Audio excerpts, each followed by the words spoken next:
Add it to the heap. I do have one for the mayor and the Funny.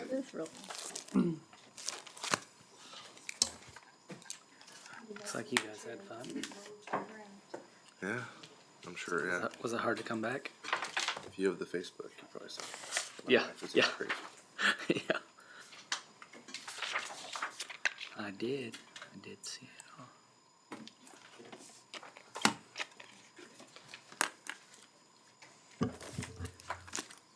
No speakers.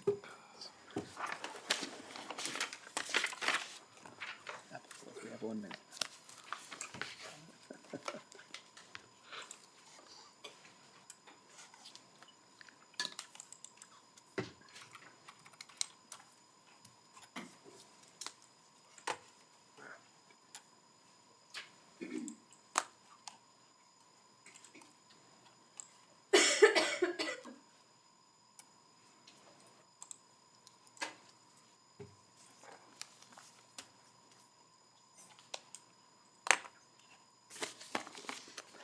It's too quiet up here. All right, guys, it's 7 p.m. We're going to go ahead and get started this evening. I will welcome you all to the regularly scheduled City Council meeting, the governing body of Spring Hill, Kansas, on March 9th. If you guys could stand with me. We don't have a pastor available today, but I will do the invocation today. Father God, thank you for this day. God, thank you for bringing us all together to work on things for the city, God, and try to make the best decisions for our citizens and for our entire community. God, give us wisdom and discernment as we try to decide what's best for everyone involved. Thank you for this in Jesus' name. Amen. Amen. Please remain standing for the pledge. I pledge allegiance to the flag of the United States of America and to the republic for which it stands, one nation, under God, indivisible, with liberty and justice for all.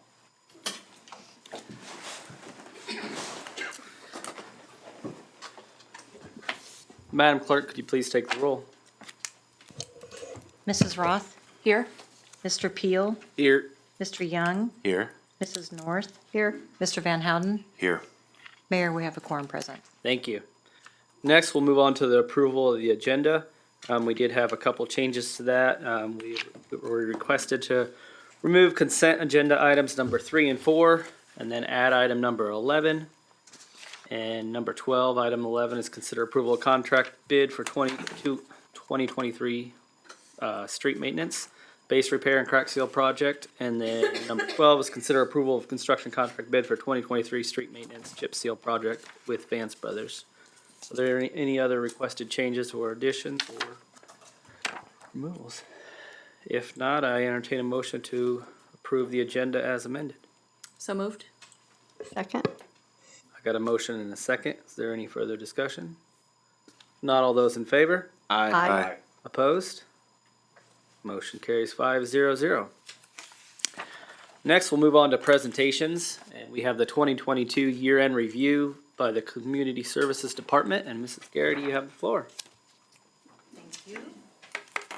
Good evening, Mayor and Council. I'm here this evening to provide the 2022 year-end report for the Community Services Department, and I would like to recognize Ashley Wood. She gathered all the information for the slides, so that was a very big help for me this evening. So with that, I'll start with welcome to City Hall. How can we help you? That's the question most heard when you visit City Hall.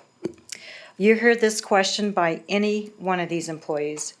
Romery Torres, who happens to be here this evening, she's getting cross-trained on the live streaming. She serves as our customer service representative. Sharon Williams serves as our utility billing clerk. Don Spalding serves as our municipal court clerk. And Ashley Wood is our deputy city clerk and supervisor for the community service employees. I am proud and thankful for these professional frontline employees that work directly with our residents or visitors in providing these best customer service for a variety of matters. You never know what their day is going to be like from day to day. So moving on to a little bit more in depth with what they do for the city. As you can see, this employee for customer service representative has a wealth of knowledge for the services for the Spring Hill provides its residents. She greets the public either by phone or in person. They field questions about many different topics. She processes payments for utility bills, permits, licensing, and she assists with numerous items such as building reservations and aquatic center passes, utility applications, and municipal court functions. Moving on to our utility billing clerk, there's a lot of moving parts in utility billing. It's just not preparing a utility bill and mailing them out once a month. It takes responding to customer inquiries, resolving billing issues, assisting customers who found a leak. It's monitoring accounts and assisting customers who may need a payment arrangement or need assistance with outside agencies to help pay that month's utility bill. She initiates service requests for rereads, replacement meters, turning on or off the water service. So there's quite a bit of duties that this person, or that Sharon performs. And then with the two employees here, then you get the catch-all. All other duties as assigned. In other words, our team members are willing to fill in where the need arises for coverage. Cross-training is key for a successful team.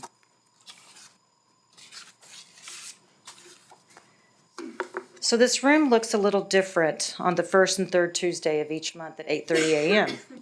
This council chamber turns into our courtroom. Municipal court deals with violations of city ordinances committed within city limits. Cases usually involve traffic or minor offenses. Our court clerk assists the public, outside agencies, and internal departments with inquiries related to the court and case-specific information. She prepares and maintains the court calendar and court docket. She enters all new citations, pleas, judgments, diversions, sentencing information into database. However, we have breaking news. This past Tuesday, the prosecuting attorney and judge entered the pleas and judgments electronically, which eliminated the court clerk having to enter these after court. So what normally would happen is after court, all of the judgments and the notes from the prosecuting attorney and the judge would be handwritten in the file. So then the court clerk would take that after court, and then she would have to type those in to the case file. So it really took a long time to process court after court was finished. However, with it done electronically now, that's into the system, and then our court clerk can just process the remainder of the day's work for that court. And I do want to recognize these most needed improvements were implemented by our court clerk, Don Spalding. So very excited to announce that. Also, as Chief reported in her report, the e-ticketing will begin soon. Once the officers process an e-ticket, that citation will be downloaded, which will eliminate the clerk having to enter that into the system. So currently, the officer prints or, writes his ticket. That ticket is brought into the city hall, and then the court clerk has to type in all that information into the database to make a case file.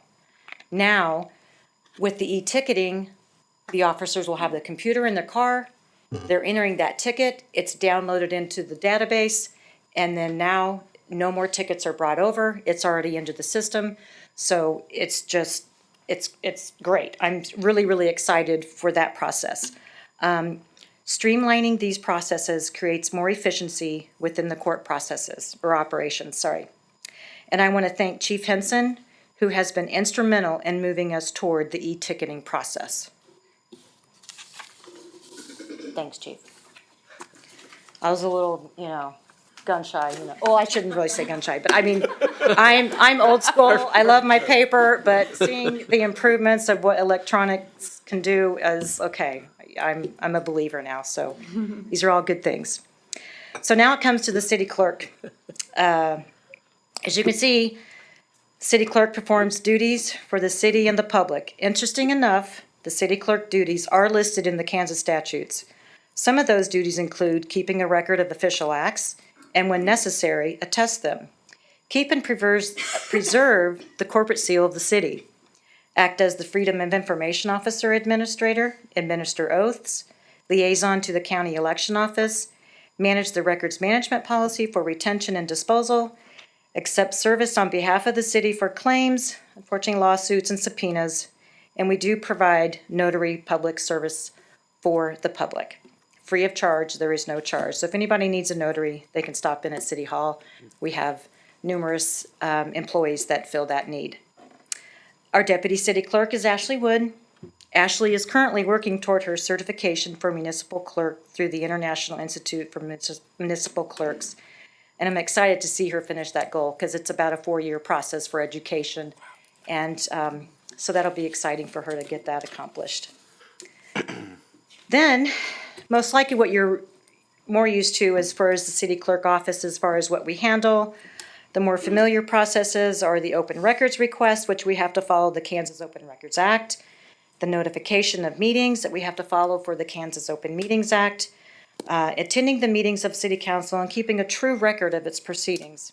And then we are also arranged for legal publications. Another part of the city clerk's offices is processing the licensing. We have special events, the cereal malt beverages, the liquor licenses, and the massage establishment and therapist licenses. And the goals that we see for this year are updating the records retention policy. We have that will be a really good process to get through that, to kind of clean that up a little bit. And we need to start preparing for the codification of our Spring Hill Municipal Code Book. Hoping to do an RFP and hopefully seeing that in the 2024 budget, because that will be a process, but it'll be a worthwhile process. And then out of that process, we'd like to have a comprehensive fee schedule. Right now, some of our fees are in the code book, they're in multiple resolutions, but what we would like to do is have a comprehensive fee schedule. And then if anybody needs to know how much different licenses are, it's all in one place, and it would just streamline that, and it would be much easier for staff to find and our residents to locate that information. And the municipal court, we need to finish up the online payments, and then e-ticket it will become soon. And then Paperlite files are really already starting. And so I'd like to end with, this department will continue to provide a welcoming and friendly customer service experience when you visit City Hall. So with that concludes my presentation. Do you have any questions or comments? Okay. I actually have a real quick one. Have you guys seen it pick up close to what it was before with people coming in person into the office versus prior to the pandemic? That would be a better question for, I don't want to put you on the spot, because my office is behind it, and Ro, do you think more people are coming in since the pandemic, or is that kind of picked up again? Kind of picking, but we do a lot of emailing, and if we actually go through the system and doing everything through online, there will be a little bit less. Now, that we do have people coming in, of course, for anything, you can imagine. Yeah. I think people do like come visiting City Hall just to do, pay their bills or whatever. It's just part of their Routine. process. Yeah, it's part of their routine. Absolutely. I've noticed it seemed like it's picked up the last few months for sure. So Yeah. I was gonna say that even prior to being involved with city council, a lot of people have interaction, they gotta pay their bills and whatnot, and every time I've been to city council, everybody's so nice, or excuse me, not city council, at the city hall, everybody's so friendly, so helpful. I have a question about my utility bill, she walks me through it and says, I don't know, this is how it works. Oh, okay, I'm sorry. So every customer service is fantastic, and you guys have always been so kind to me. And again, that was before I was on city council, so Good. no bias there. Yeah, I hear you. and at some point, I usually always end up hearing Romarie laughing at something. Yes. At least she's at least enjoying her job, I think. Yes. Yeah, it's good. Thank you. Anybody else? No, only good experiences here. So Great. keep up the good work. Good. Good deal. Thank you so much. Thank you. Next on the agenda, we have the 2022 year-end review for the Human Resources Department, and Mrs. Jones, you have the floor.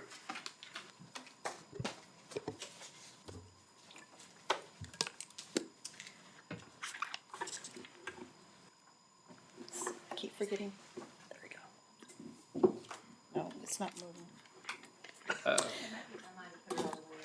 That's okay. You guys can hear me, right? Yeah. All right. Good evening. So I'm here to go through the 2022 year-end review for HR. And it's not moving. There we go. Okay, perfect. So I'll start off by talking about my department. I have some great staff that I want to thank, and that name is Monikisha Jones. She is great. I love working with her. Sometimes we butt heads on things, but we come to a consensus when it's all said and done. If you can click the next slide for me. So my area, I have 11 separate things that I do in my department. I wanted to put in these cute little pictures from last year. I just had words, and as you can see, it really shrunk that down a little bit. But but when it's all said and done, those 11 areas do fall within 3 buckets that I talked about last year, and those buckets remain the same to be the reoccurring HR management items, any type of annual focus HR management pieces, and then any type of special projects and assignments. So the next slide, it goes into a little bit more detail about every of those 11 bucket areas. We have talent acquisition, compensation, HRIS, risk management, organizational development, and there's several different things that fall within each of those buckets there. Obviously with compensation, the big thing, and I'll talk about what's coming up at the end of the presentation, but we have the survey that's coming up, so that's a big thing that's gonna fall within the compensation category as well as the other categories when it comes to looking at developing employees and retention and different things like that.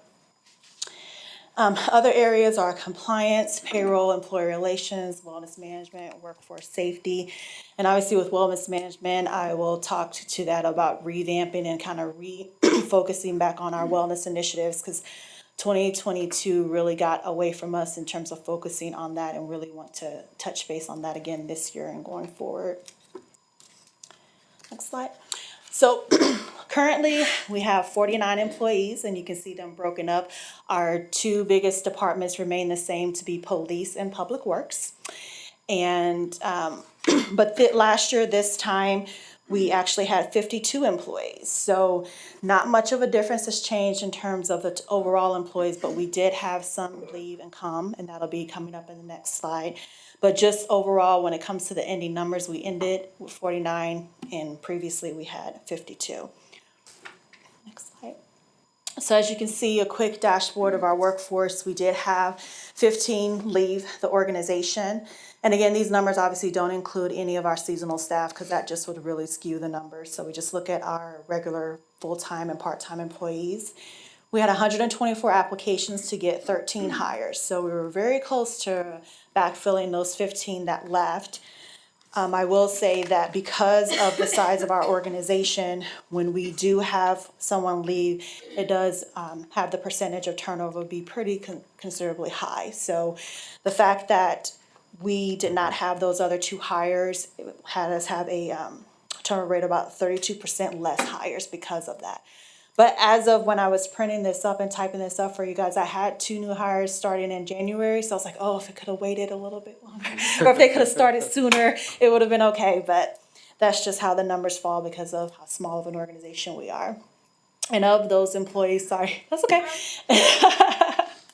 And so as you can see, of those employees, obviously the majority of them are full-time, and it's a 1-to-2 ratio between female and male, but we're good distribution there. So the next slide, a few things that happened in 2022. So this was our first year of being able to use the performance review documents that were created. So it's a inaugural experience of kind of see how that works, what works, and what do we need to change, if anything, going forward. But I think it was really great. As I look through the reviews, I see you have it all in one, where the employees are going through and rating themselves, and then the directors and supervisors are going through and rating them, and then it's side by side. So it was a really great opportunity for them to see where those discrepancies are coming from in terms of performance, and being able to talk those through and have some really hard conversations, whereas before they weren't necessarily being looked at the same time, and being able to do an apples to apples comparison. So that was good. Oh, I'm sorry, go back for a minute. That's okay. So I continue to do some research into potentially looking into some 360 feedback surveys. I had a couple employees ask, well, why am I not being able to rate my supervisor? Why can they only rate me? So I did continue to search into that and see if that's a viable option for us and if that makes sense. We completed RFP for liability insurance, which we will be introducing our new partner later on for that. Completed our employee handbook, woohoo, that was really big, so that was great for 2022. And begun the process of searching for online training tools, like things for our harassment training and other opportunities to have that online versus having to do that in person. That was started in 2022. And then just all the daily stuff that happens. I don't need to go into line by line, but a big one, recruitment, obviously. So just daily, all those particular things that happen. And I put a lot of stars around employer relations, employer relations, employer relations. So it is very important to make sure that we're here to answer, I'm here to answer questions for employees, and I'm very available via email, cell phone, in person, whatever. Anyone that needs to meet with me in person, I say put a meeting on my calendar and I'm here. And so I want to make sure that we have our employees and be available for them for anything. Awesome. Well, good timing. So a few things to come in 2023. Obviously mentioned we're going to be doing the survey, so compensation, benefits, the overall look into those is going to be provided later in the year. As I mentioned, we're going to be focusing back on the wellness, and wellness is not just the exercise, it's the physical, mental, all of that. Continue looking into the digital marketing and branding and what we can do, what is our story, what is it that we're gonna say that's gonna get people interested in coming to Spring Hill to tell the story, and what's gonna be is it more of the more storytelling online, or do we need to try to figure out some things to do in person, but not a lot of people are doing in person things. It's just me working with Kristen, our public relations specialist, and figuring out what's gonna be best for that. And then I have for 2023, which I already completed, but it was a 2023 thing, is to update the application to streamline it across all the online and paper applications, so they're the same, they're updated, and they speak more to all of our focus on diversity, as well as being able to track a lot of things that we want to look at and be able to come back and tell what our demographics is in the employees. So with that, that is all I have. Are there any questions for me? Please thank your department. I will pass that on. Yeah, and thank Mona Keisha as well. I will. She wish she could be here, but just me. All right, thank you. Thank you. All right, next we'll move on to the citizen participation period. We did not have anyone sign their name up to speak, but if there's anyone in the audience that would like to, if you could just step forward and state your name and your address, and then state what you'd like to talk about. We'll give a little bit of time here. If there's no one, then we'll go ahead and move on.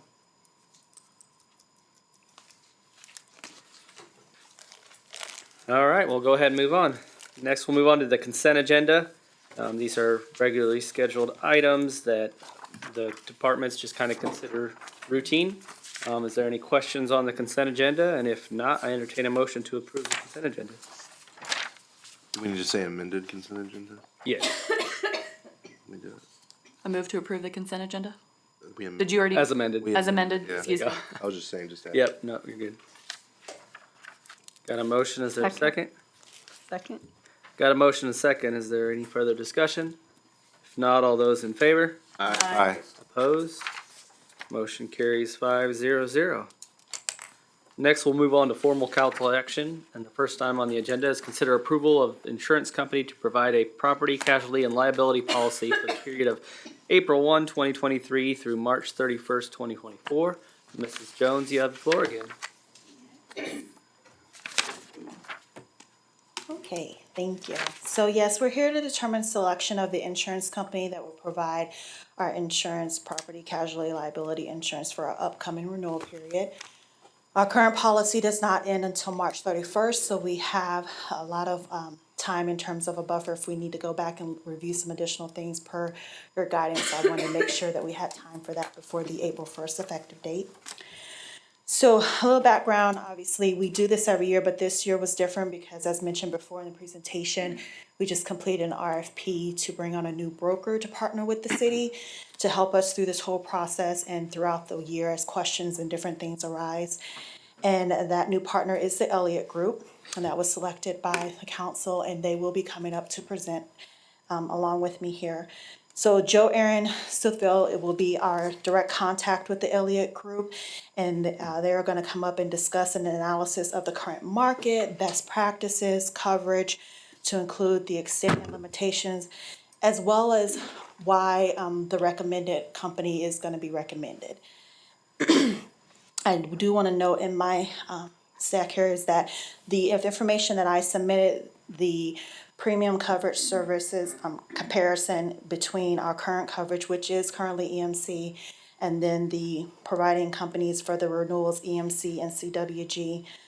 I do want to make sure it's noted, which I'm sure the council is aware, that anytime with insurance, it's always worth noting that the rates can increase each year due to several factors such as property value increases, equipment value increases, staff additions when it comes to the workers' compensation piece, premiums increasing just due to industry changes, exposures, and different things like that. So without going into any more detail, I will let the Elliott Group come up and do their presentation and answer any specific questions that you may have. And then I will come back up to ask for the recommendation from the council. Thank you.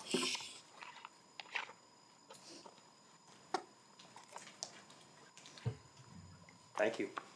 Good evening, council. I'm Brock Elliott with Elliott Group. This is Joe Aaron Stouffville. First, I want to compliment you on your city hall. We're both from Lewisburg. We don't have anything that's this fancy that raises and lowers. So that's item one.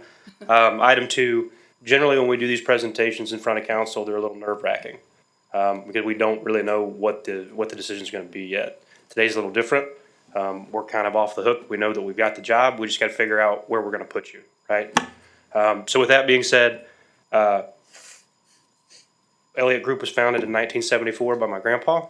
My dad runs the agency now. I've been here for 10 years. Started out as a one-man shop. Now we're up to 50 employees and $125 million in total premium. Anything that you want to say about you? 19 years. 19 years. We've been in Spring Hill for seven or 8 years.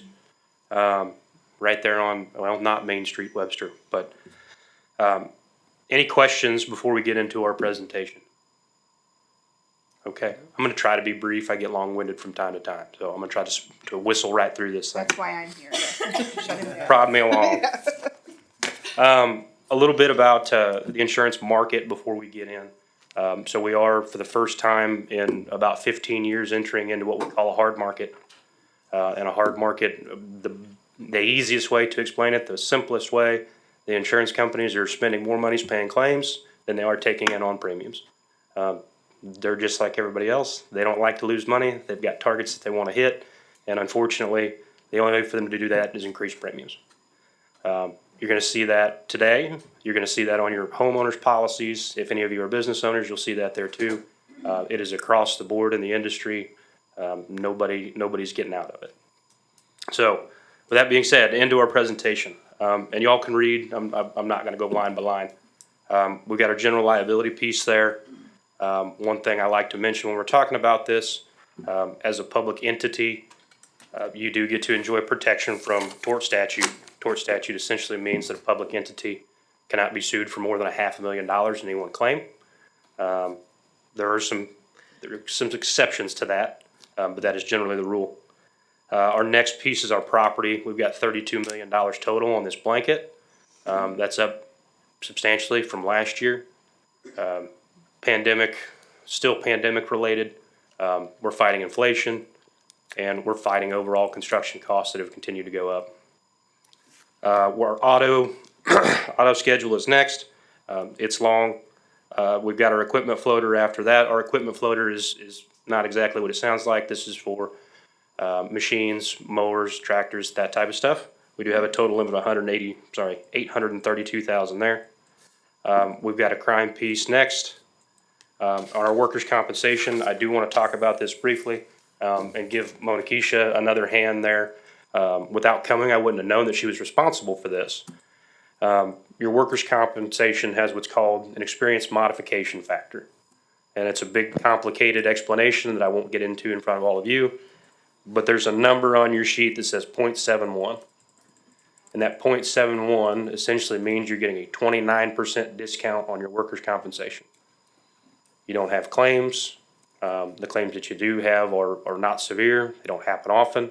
And because of that, the insurance companies reward you. So you're getting almost a 30% discount on your workers' compensation. Umbrella, we've got a $3 million umbrella there. That goes over the top of our liability. Means that most will pay out in any one claim is $4 million. Linebacker piece next. Our linebacker is where we pick up our liability for you all. This is where we pick up our employment practices liability as well. Our law enforcement is separate from that. That's next. And then we've got our cyber liability piece. Last thing we've got, which is why we're all here, is our premium comparison. You can look down there and see where we're at this year compared to last year. EMC did a really good job on this renewal. Pretty favorable renewal compared to what we're seeing. On average, 15 to 25% over the previous year. Seeing that across the board. So pretty happy with the number that EMC gave us. We did send this out to a company called Continental Western Group as well. You can see Continental Western's number is relatively competitive at first glance. Correct me if I'm wrong, but last year was your first year with EMC. Yes.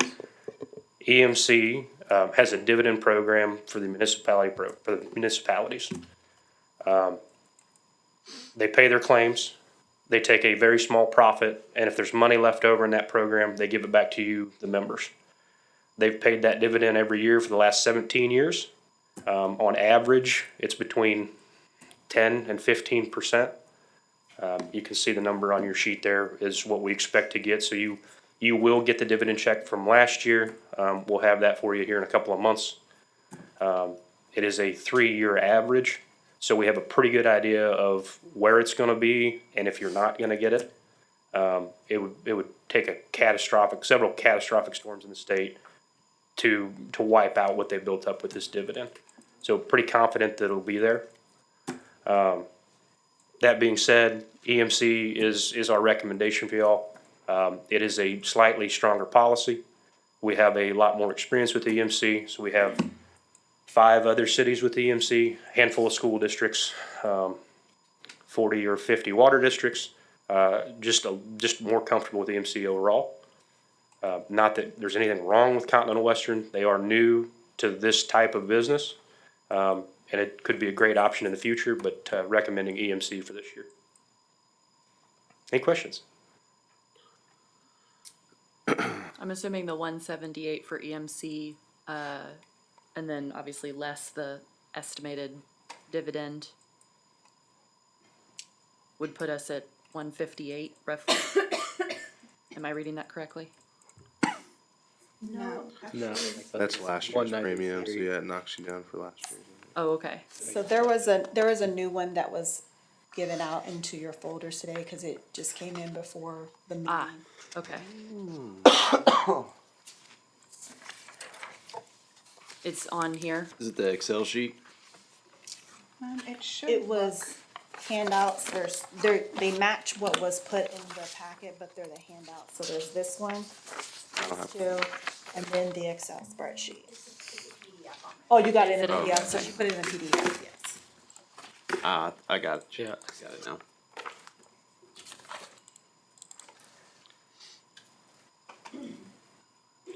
Okay. Thank you.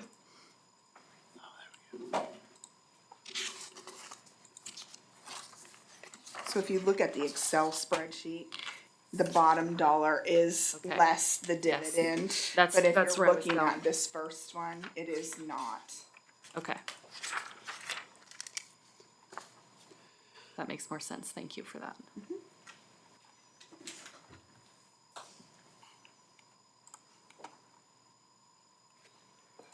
Okay.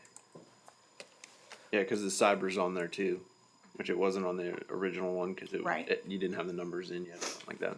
Right.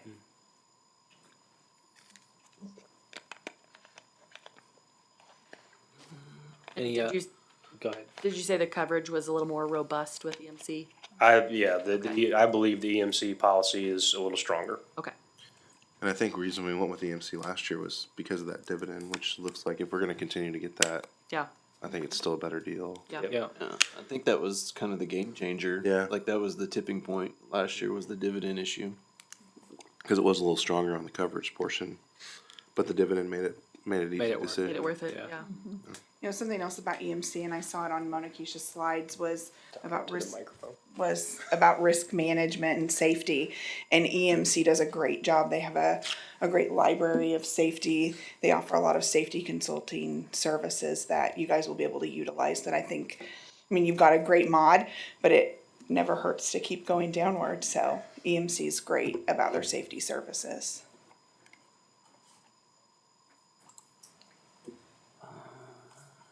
I don't have any questions. I mean, to me, it's pretty Yeah. straightforward. No, it's a lot to chew on, but any read other through questions or it. comments or, No. yeah, I read over everything. I think it's- Thank you for your time. Thank you. Appreciate it. Appreciate your service on this as well. Joe Aaron's a school board member. I'm on the rec commission down there, so we know what kind of time this takes and the unnecessary stress that you put yourself through. So thank you. Thanks. Thank you, guys. Yes, thank you guys for coming and doing that presentation and formally introducing yourselves. So based off of that, staff does recommend that the governing body approve to stay with EMC as the insurance company to renew the city's property casualty and liability insurance. Obviously, the options are the city can go with CWG if preferred, or deny the presented materials and request for us to come back at the next meeting. The thing with the cost is, granted, the dividend is great, but it doesn't come until a little bit later in the year, roughly around May is when it comes.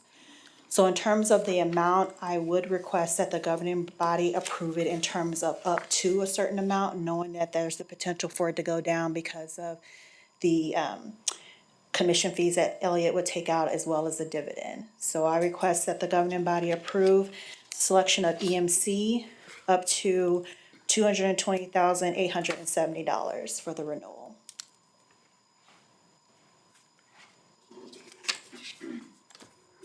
All right, if there are not any further questions or comments, I entertain a motion. I got a quick one. Nope, go for it. That's just the max if we were to get zero dividend.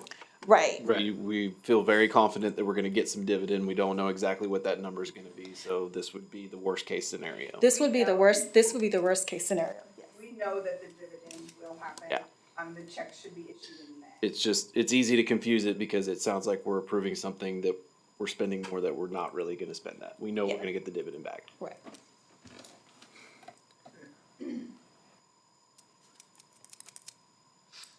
If there are no more questions or comments, I entertain a motion. I move to approve Elliott Insurance Group, EMC, to provide the city's property casualty and liability insurance up to $220,870. Second. Got a motion and a second. Is there any further discussion? If not, all those in favor? Aye. Opposed? Motion carries 5-0-0. Thank you. Next item on the agenda is consider the approval of ordinance number 2023-07, authorizing the issuance and delivery of $5,145,000 of principal amount of general obligation bonds, Series 2023A of the City of Spring Hill, Kansas, and providing for the levy and collection of an annual tax for the purpose of paying the principal of and the interest on the bonds as they become due. Mrs. Dunn, or you have the floor.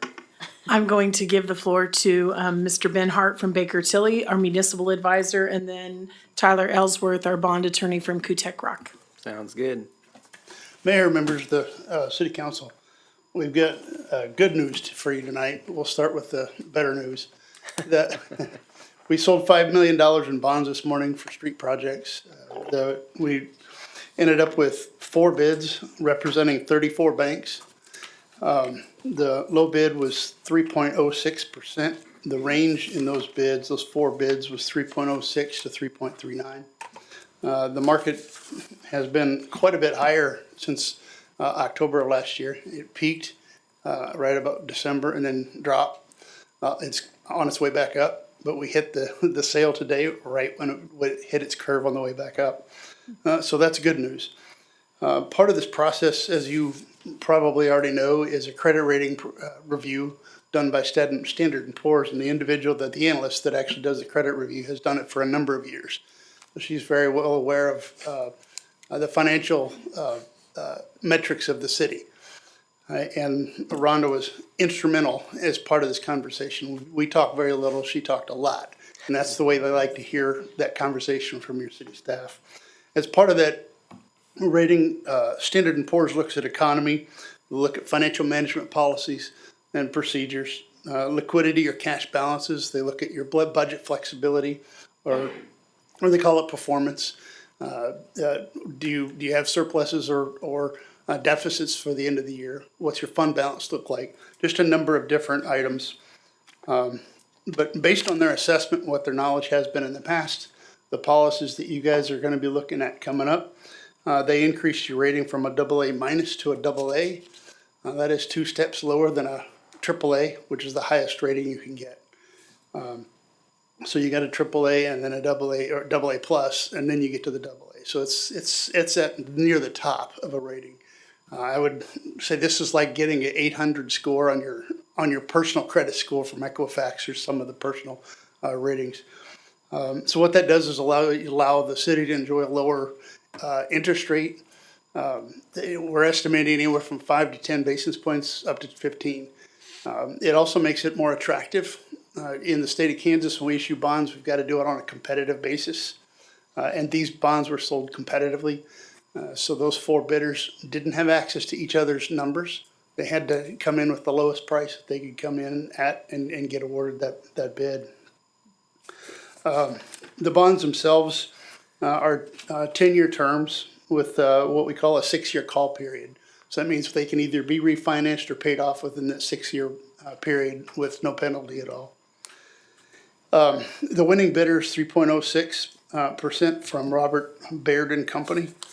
And I think that is all my comments, other than congratulating you and your city staff on a great job. Yeah, that's huge. I was talking with Rhonda earlier in the week, and that's something that we maybe didn't anticipate. We were hoping to improve our rating, but maybe didn't anticipate until next year or something. And so that was really good news to find out that they had increased our rating. That's a big deal, and it's not easy to do. We've been your municipal advisor for a number of years, and we've seen in all of our clients, we've seen market declines back in 2008 with the recession, where some cities had to use up a lot of cash. Growing cities are phenomenal, needing to issue debt for roads, for growth and for structure. And after the conversation we had with the rating agency, a colleague of mine at St. Paul was on that same call.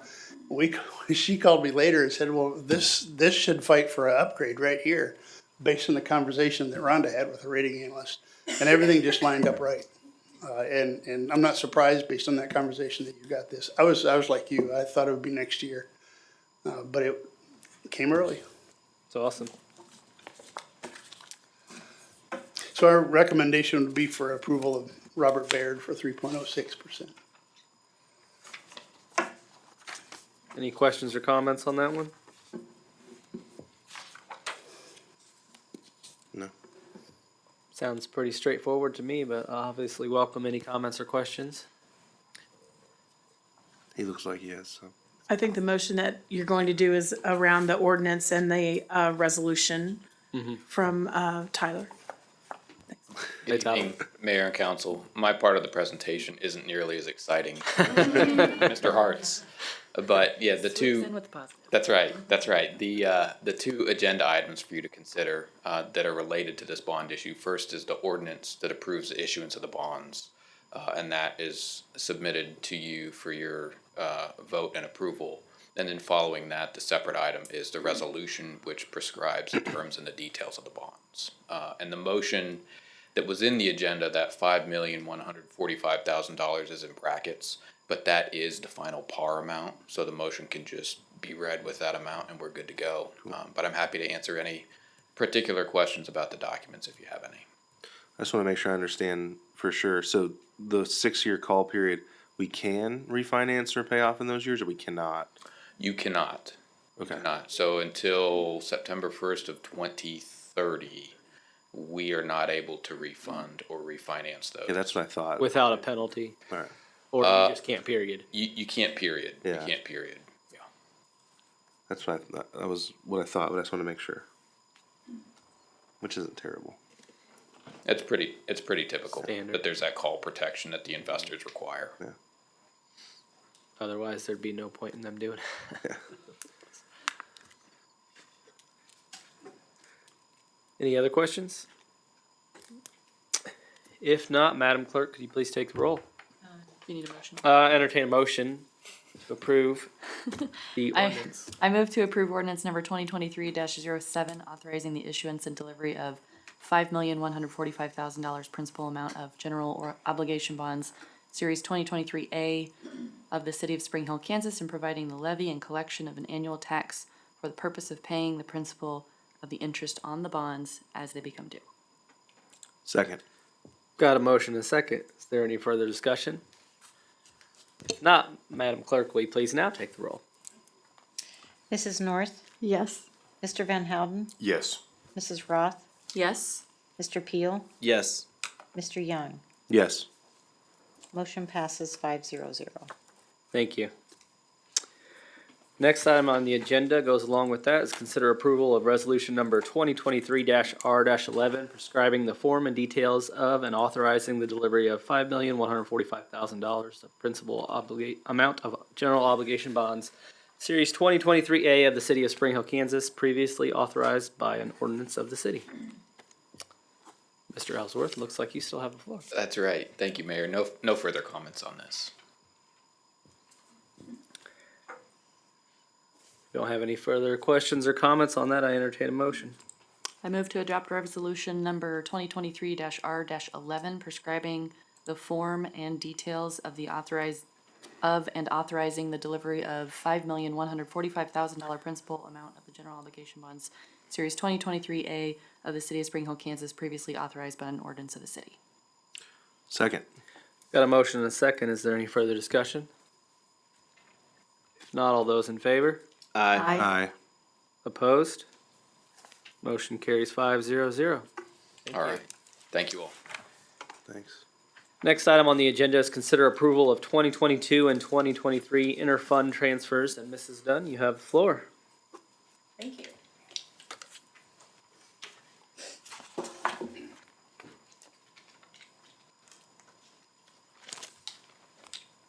I did want to make a really quick comment about the bond, and thank you for your approval and support. That's a lot of good news in there tonight, but that comes back to work. And that means we're going to do the project with Johnson County with cars from the 169 to the west to the city limits on 199th.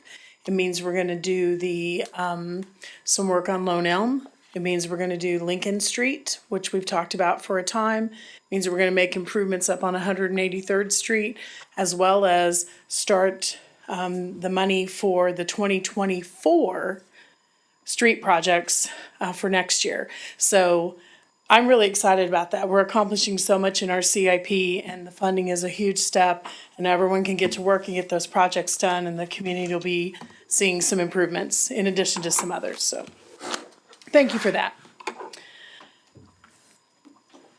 I thought she was coming to me. I was like, what's happening? I'm asking you tonight, I'm here to do some interfund transfers. It is a practice of the city, not a policy or required by statute, that we come in and ask for approval to make any funds transfer between funds.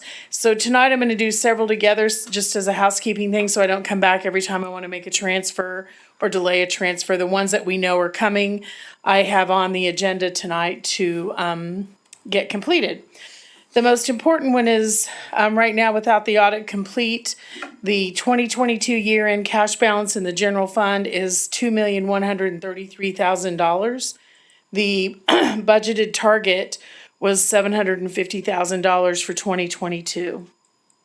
So with that surplus, we've set up a employee medical fund to cover, our goal would always be to cover the cost of the premiums for the employee, so we set up a reserve to help protect that for the employees. And so I am recommending we put the first third of the annual premiums in that reserve from the ending cash balance of 2022. That's a transfer from the general fund to the medical reserve fund. The next, the key thing about that is that would leave about $1.8 million in the general fund, ending 2022. We're gonna set a new, reserve fund policy in the near future, and I am recommending, or the staff is recommending, a 6-month operating budget as a reserve. That would be 3.3 million. So if we leave 1.8 behind, we're well on our way to 3.3 million. I believe we can achieve that over the next 3 years, and really have our balance in a great shape in the general fund. I also am ready, from prior years, that doesn't really exist anymore.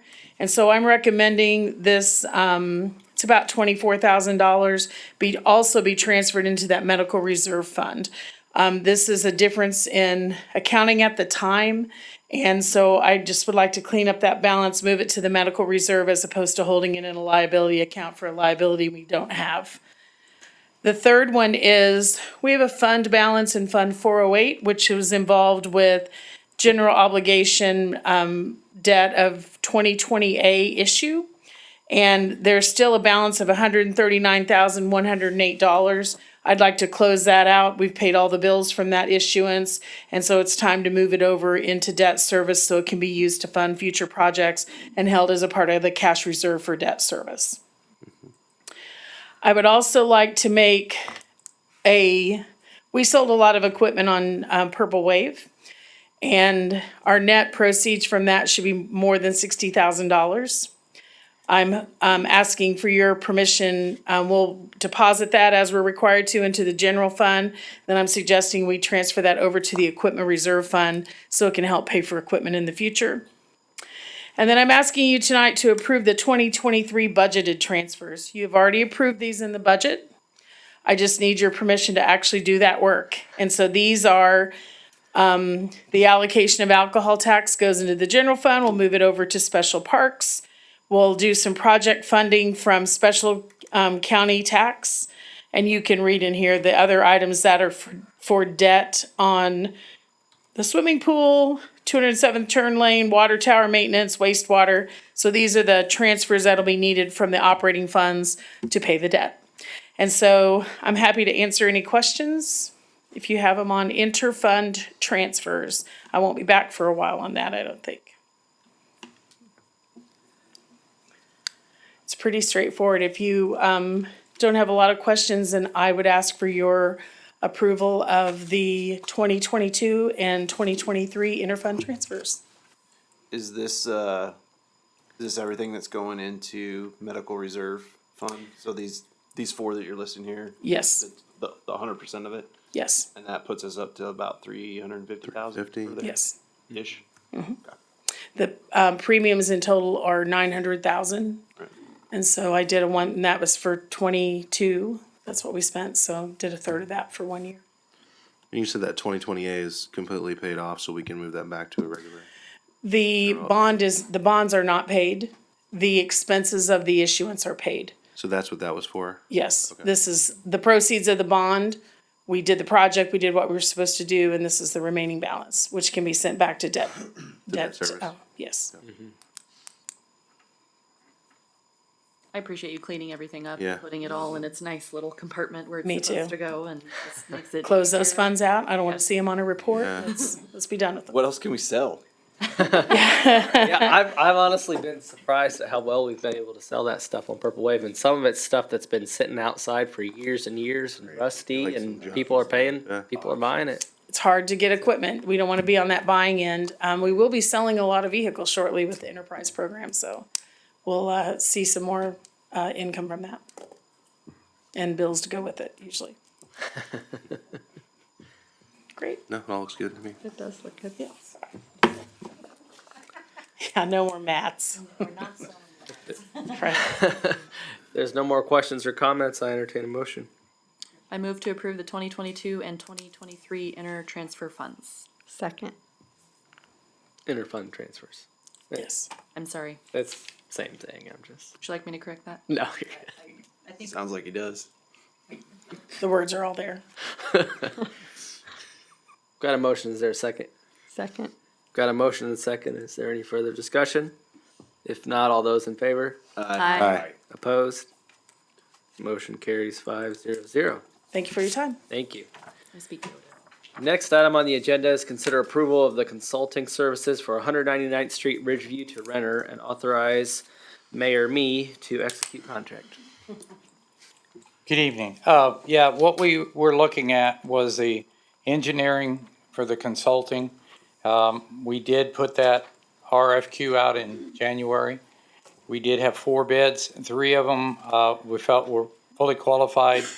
Followed up a few further questions to try to see if we could make a even better selection. And we came back with some costs, and all the 3 firms that were deemed qualified, but one came in with a preliminary estimate, which is not a final estimate, but a preliminary estimate. They said, this is what we think it would be. In consultation with Lane, decided to recommend that we go with BHC. Your alternatives are the council can select another consulting firm from the 3 that are listed. We can approve BHC or return it to staff for further action.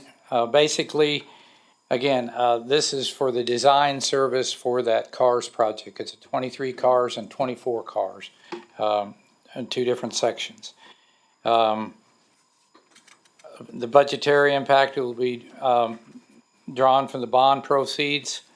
And to clarify a little bit on this, what we're doing is actually selecting tonight the consulting engineer and the contract, and the final not to exceed amount will be, once we get the contract reviewed, this is to select the engineering it's firm authorizing to move sign. forward with. So, answer any questions on that? So, did you talk to them about why it was so much lower than the other 2? Do we have any idea why? I mean, It's just they the maybe rates they something- use. Actually, I looked in on the hourly rates, their hourly rates for their They're just cheaper. personnel were a little Okay. less. I did call on their references, and I got fantastic reviews from the Good. people I called. Said it was a good company and they'd worked with them. I talked to Edwardsville, and they said, well, they're our city attorney, or not city attorney, they could have worked too, the city engineer, and that they had done numerous projects. I talked to some other references, and I know the other 2 were highly qualified as well, but it came down to a cost consideration. Well, I'm glad you checked on all those, because, yeah, that would be my only concern, but yeah, if Yeah. you did that, sounds good.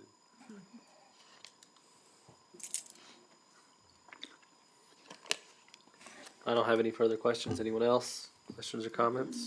No? If not, I entertain a motion. I move to approve BHC as the engineer to perform the final design and consulting services for the 199th Street Ridgeview to Renner, and authorize Mayor Berkey to execute the contract. Second. Got a motion and a second. Is there any further discussion? If not, all those in favor? Aye. Aye. Opposed? Motion carries 5-0. Let's see, we added item.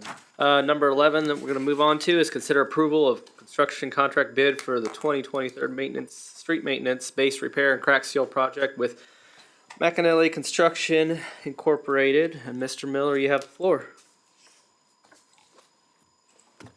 Evening, Mayor, members of the council. I'm come before you this evening to consider approval of the 2023 base repair and crack seal contract.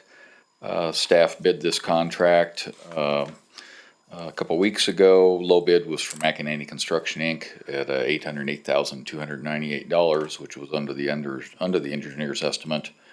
Staff does recommend awarding the contract to McAnany. They have done work for many cities around here, including Spring Hill.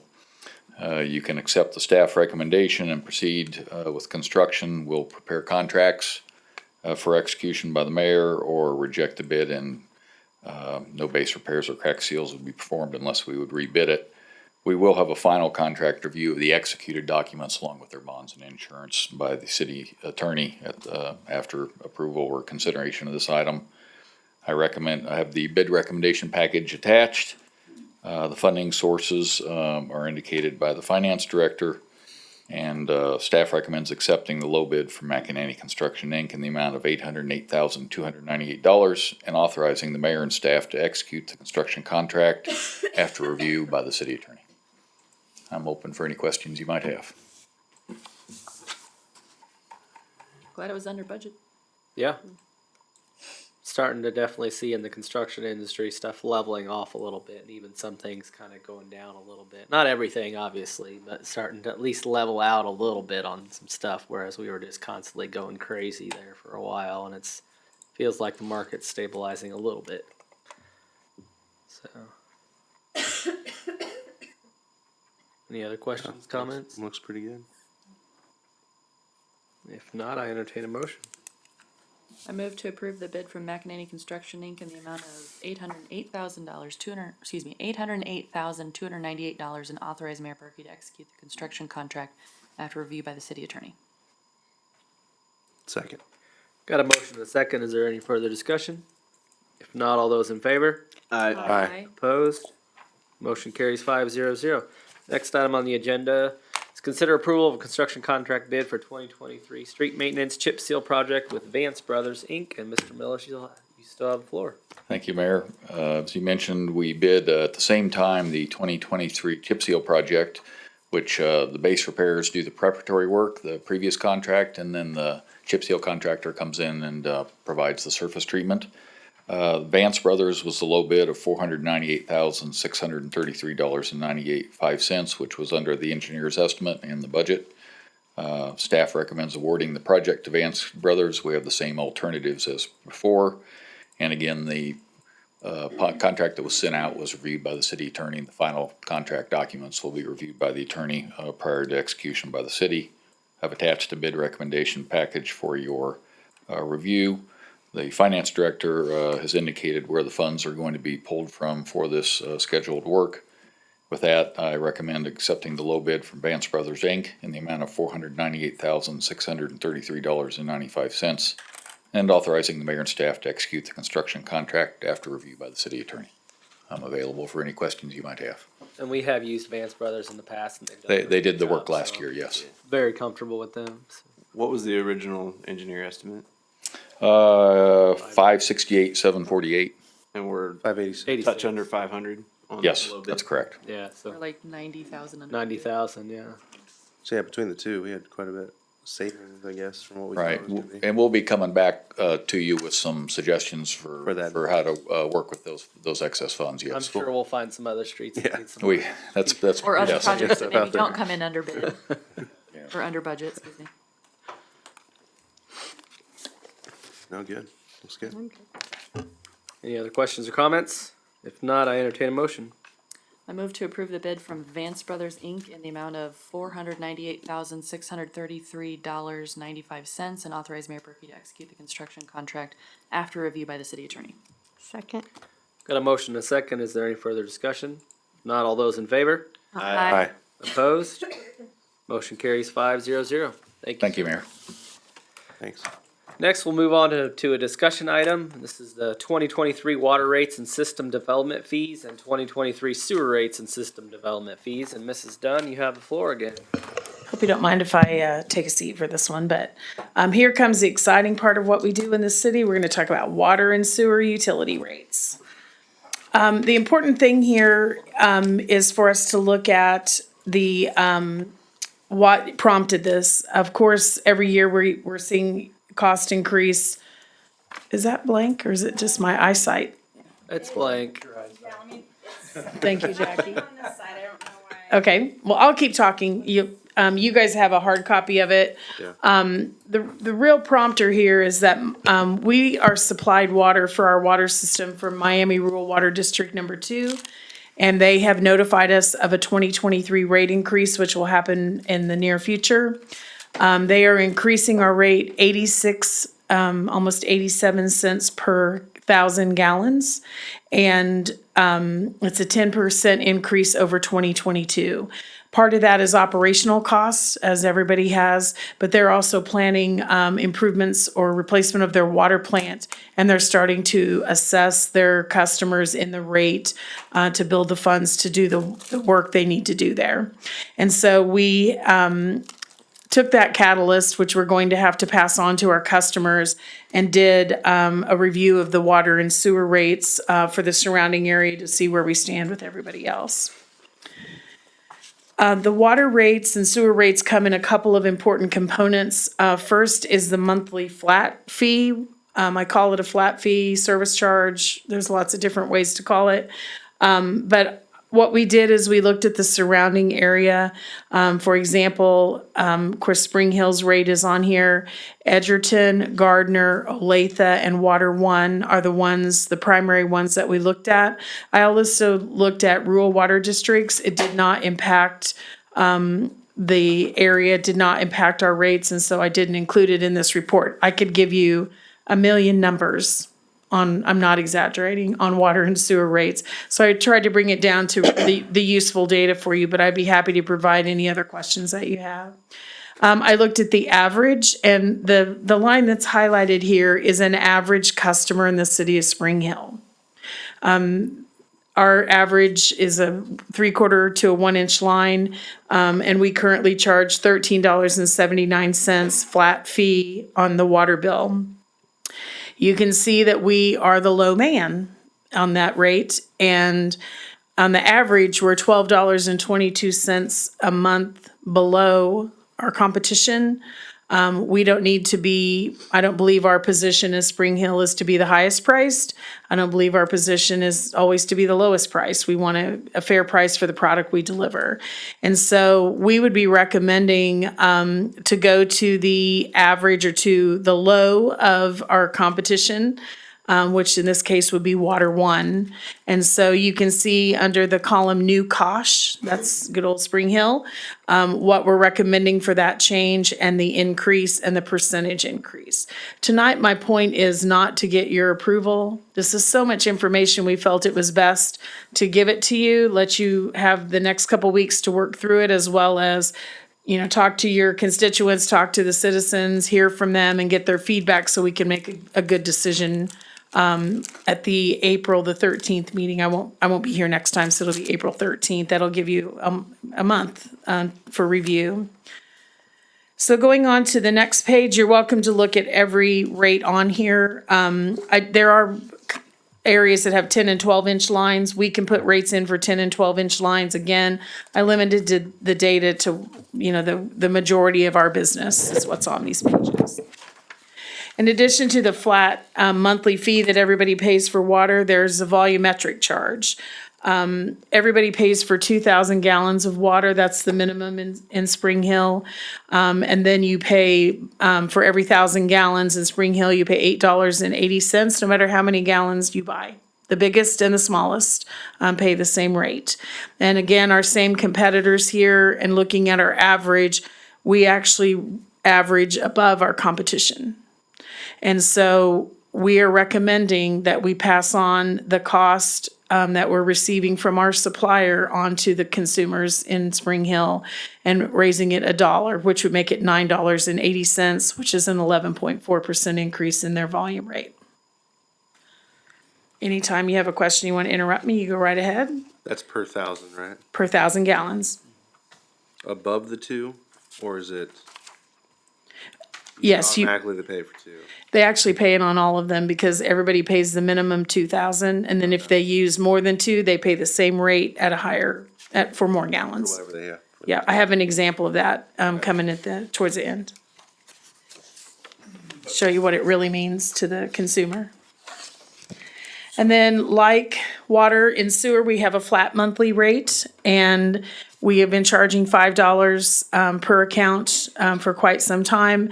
We are the lowest in the area, and so I'm recommending we go to $7.50, which is a 50% increase. It hurts a lot more to say that than it does $2.50. But you can take a look at our competition. It puts us more in the ballpark with others without going to the highest rate. That would still put us at the lowest. We would still be the lowest. Yeah. So then sewer is volumetric based on your water usage. We take a rate, which we're adjusting right now for January, February, and March of 1 year. And that's the rate of usage you use for the entire year on the sewer side of our business. Sewer is not metered, and so that's the formula that is prescribed for that. Using the same competition, we charge $8.87. I don't know why we charge 7 cents more for sewer, but we do. And we are, like with water, above the average rate of our competitors. And so with the cost that's coming to us, I'm recommending an equal rate to water at $9.80, which is about $1 a gallon increase to the consumer. $1 per 1,000 gallons to the consumer. The other thing is that we charge a minimum 2,000 gallons, which is $17.43, and our new 2,000 gallon rate would be 2 times $9.80. That's what that rate should equal. There is no discount for that. We do plan to continue the senior citizens discount, which is 10%. And it's reevaluated once a year, right? It's not every month, or is it every month that it picks it up? Sewer, Yeah, the volume is done once a year. yeah, that's, okay. Right. The rate, we can change the rate whenever we want to. We typically do that once a year. But they take the volume average from the previous year, and that's how they fix your. Based on January, February, and March. The low volume months. Right. So it doesn't get irrigation in there or swimming pools or things like that. It's the low volume months. But that's every year it goes through and redoes it. Yes, we're doing that right now.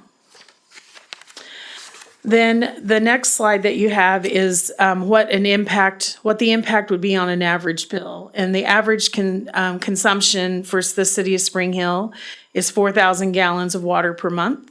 And so I have a column here and it shows you each amount that would be on a water bill, the flat fee, a water minimum, the volume, the sewer flat fee, all of these things. The average bill, including trash, is $107.04, water, sewer, trash. And with the new rates, that would go to $118.19, an increase of $11.15, or 10.4%. It also shows you that we have an increase of 62 cents on a flat fee and $2.50 on the sewer flat fee, but otherwise it's really that volume increase we're seeing from our supplier that's driving the price increase here. There's not much extra going to offset our costs. This will go straight through for the cost increase we'll receive from our supplier. Before I move on to the next subject, can I answer any questions about consumer water sewer? I'm guessing this average bill is not someone that has 4 kids like me, 'cause mine's a little bit higher than It's average. Great average. Yeah. 4,000 gallons. That seems like a lot to me. If it was dumped in your yard, it would seem like a lot. Yeah. Exactly. If not, let's go on to the next one that we also need to address, which is our raw water rate. We have one customer that uses 38 million gallons of raw water a year. And our current, we have a contract that's been in place since 2014 that we're currently reworking that contract. And the rate in that one is 30 cents per 1,000 gallons. As you can imagine, that's changed over time. The Hillsdale Lake Authority sets a rate based on the Kansas Water Office Authority. I'm learning a lot about water and how many organizations oversee water to all have the same rate. The rate for Hillsdale Lake is for 2023 will be 47.3 cents per 1,000 gallons. Add some decimals in there, that's quite a bit. It does not include any cost to the city. If we get it from Hillsdale Lake, we pay 47.3. If we sell it to our customer for 47.3, we don't pay for us sending the bill or anything. So, we're recommending a rate of 52 cents per gallon. That's the 47.3 plus 10% to help us offset costs of administration, let alone the pumping station to pump 38 million gallons a year would cost us quite a bit if we had a repair to that. What that means to us is a revenue increase of $8,000 a year. Is what the rate results in. We're also putting a new annual process in place, making contact with HAWK, which is the Hillsdale Area Water Council, as well as the State Water Board, so that we're in the loop, getting those letters and knowing in advance so we can alert our customer and increase rates as we build budgets and things like that. I probably should have mentioned to you as well, I did a kind of a quick calculation on all these other rate changes. The total amount on all of our customers, commercial and residential, for the water and sewer changes would be right around $400,000. We have a break-even water business. That would be our profit for the year if we make these rate changes. Any questions on raw water? Then let's talk about the cool part of this probably is our water and sewer system development fees. So this is for people who want to hook into our sewer or hook into our water system. This would be new housing developments. Somebody comes in and wants to build a factory or change their factory and add a connection to the city's utilities. These are the fees they pay for that development. As you can see on here, there's tons of numbers. You see Water One and Olathe and Gardner and everybody. And we are at the low end everywhere, to the point by a lot, to the point if you go to the bottom row and our highest rate to connect is an 8-inch line, which would take a pretty substantial business, and that's not going to be to a house by any stretch, is our highest rate is just shy of $26,000. The next closest one to us is $231,000, almost 10 times. And so what we're recommending here when you go out to the new cost is we want to go to the low. We're not even looking to raise it to the highest level. This will be done more often on an annual basis in the budgeting process, so we'll have a chance to recoup and create other changes if we need to. But we're looking to remain competitive. We want to be attractive to builders to come here. We want to be attractive to businesses. So we don't need to be the highest. But we certainly don't need to be in the range that we are now. So we're making recommendations and you can see the rate change. I highlighted the yellow line there because that would be an average house. So if you went out on a lot here in town, you want to be connected to water, sewer, this is the fee that you would pay for that connection, for the work that we have to do to connect you to that. And then over time, the maintenance of it. The exact same thing is true on the next page with the sewer development fees. So that is a lot of information. And my goal tonight was absolutely to discuss any of these you'd like to tonight. But I thought it was more important to kind of plant the seed and let you have a little time to work through it, ask all the questions, talk to your friends and neighbors and the people of Spring Hill. And then when we come back on the 13th of April, we will have resolutions in place, your exact dollar amount. We'd love to have your input before April the 6th, I think, would be the deadline for the agenda. So sometime between now and April 6th, would love to hear your feedback, lots of questions on whatever we can do to make good decisions around our water and sewer rates. Okay, tonight was the start, and I hope that you see public input. We want to see input from the council, and then you'll see resolutions on the water and sewer rates. There's other changes coming. Ashley's really been working on the policy. It's not policy. Thank you. The regulations for water and sewer. So you're going to see other changes that come operationally from that as well. But this is a good start before we start seeing an increase for our costs that we need to get it set up to be ready for the consumers. I definitely don't have any issues with increasing the hookup fees. I think Yeah, that's pretty ridiculous. But the rate increases, obviously we have to increase enough to cover our costs, but I want to dig in a little more on the rest of it to see kind of how I feel about it. So Yeah, nobody wants their bills to go up. Yeah. We also don't want to lose money as a, yeah, exactly. as a city. Which it looks like we're doing on the raw water already. We were losing Yes. on that. So don't want to get in that position, but also it's a fine line there. And I'll tell you that fine line. Our water utility is a break-even business for us. So if we see that 86 cent per 1,000 gallon increase, we will lose money. Yeah. Now, we have things we can do. Don't spend money, other things we'd have to do to overcome that, but we have a system to maintain and work to be done, so. Cool. It's good info. Thank you. Good. Any other questions or comments on that discussion item? If not, we'll move on. Next, we'll move on to announcements and reports. I think I actually don't have anything today. Mrs. Roth. I was just gonna touch really briefly. Yesterday was International Women's Day, and I think it was 2 years ago. I was told that about 52% of the Spring Hill population was women, which is technically the majority. So I just wanted to touch on that. Nothing really city related, but just celebrate women who are in positions like Miss North and all the women in this room who are doing big things for their community and spending their time doing things that are helping others. I think you're setting an example. So thank you for everyone in this room that's doing that. I have 2 daughters myself. This is very near and dear to my heart. So I want to make sure that they know that there is no wall you can't break through and do just because in the past it's been predominantly done by a male. I am also in a male-dominated industry in my normal regular job, so this is something I face every single day, Monday through Friday. It's just really close to my heart.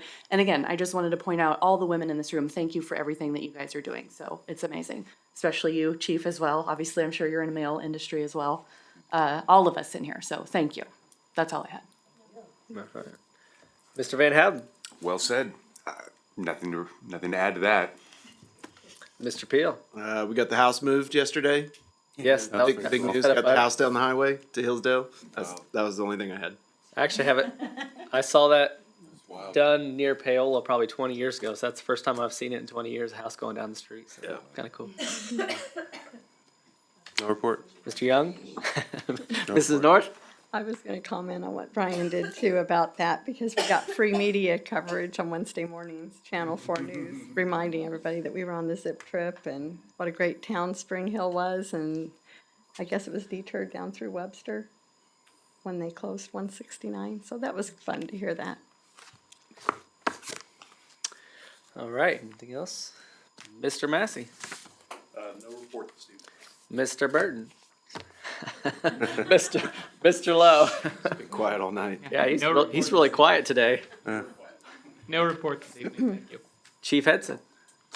Glenda mentioned e-ticketing, and we had some training yesterday. The rest of the team will get trained on it, and hopefully our go live will be April 3rd is what we're hoping to do that on. Regarding the house move, it did go well.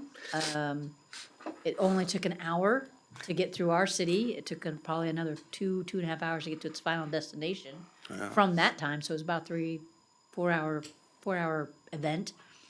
It took 4 different agencies with us, KHP, Johnson County, and Miami County offices, agencies assisting. And really, all the travelers did really well following the detours. We didn't have any issues with anybody not knowing how to get somewhere. So that was good too. But it went really well. It was definitely interesting to watch that house move down the highway. Stoplight pulled up. That was kind of funny. Yeah, that's what I thought was cool when they had the boom truck out there lifting the stoplight up. Yeah, and then they had the little push poles or poles that they would just shove the electrical lines. Oh yeah, through. that was pretty. There's several electrical lines that go across the highway, which none of us, you don't notice. you don't but think. there are actually several. Wow. But yeah, that's all I have. Madam Clerk. No report, thank you. Mrs. Dunn. No report. Mrs. Jones. No report. Mr. Messer. All right. With that, I entertain a motion to move into executive session Can we? with a 10-minute recess. Taking a break. Yeah, with a 10-minute recess. so 10 minutes, and then we'll come out at 50. Yeah, something like that. That's pretty good. I move the city council recess into an executive session for 15 minutes to receive advice of counsel pursuant to the attorney-client privilege exception of KSA 75-4319 Bravo 2 of the Kansas Open Meetings Act. The open meeting will resume in city council chambers at 8:50 with a 10-minute intercession prior to meeting. No formal action is anticipated following the session. Persons to be in attendance are the following: Mr. Lane Massey, City Administrator; Mr. Spencer Lowe, City Attorney; Ms. Glenda Garrity, the City Clerk; and Ms. Ashley Wood, Deputy City Clerk. Second. Got a motion and a second. Is there any further discussion? Not all those in favor? Aye. Opposed? Motion carries 5-0. See you guys shortly. 10 minutes.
Hidden. All right, welcome back, everybody. Let the record reflect the governing body reconvene into open meeting at 8:50 p.m. No action was anticipated to be made, but we did decide to go ahead and amend that and add an item to the agenda. I entertain a motion to add an item to the agenda. So moved. Second. Got a motion and a second. Is there any further discussion? Not all those in favor? Aye. Opposed? Motion carries 5-0-0. Mayor Berkey, I move to direct the city attorney to create a legal memorandum regarding the 2023 election. Second. I've got a motion and a second. Is there any further comments or discussion? If not, all those in favor? Aye. Opposed? Motion carries 5-0-0. With that, I entertain a motion to adjourn. Make a motion to adjourn. I've got a motion. Is there a second? Second. Motion and a second. Is there any further discussion? If not, all those in favor? Aye. Opposed? Motion carries 5-0-0. Have a good night, everybody.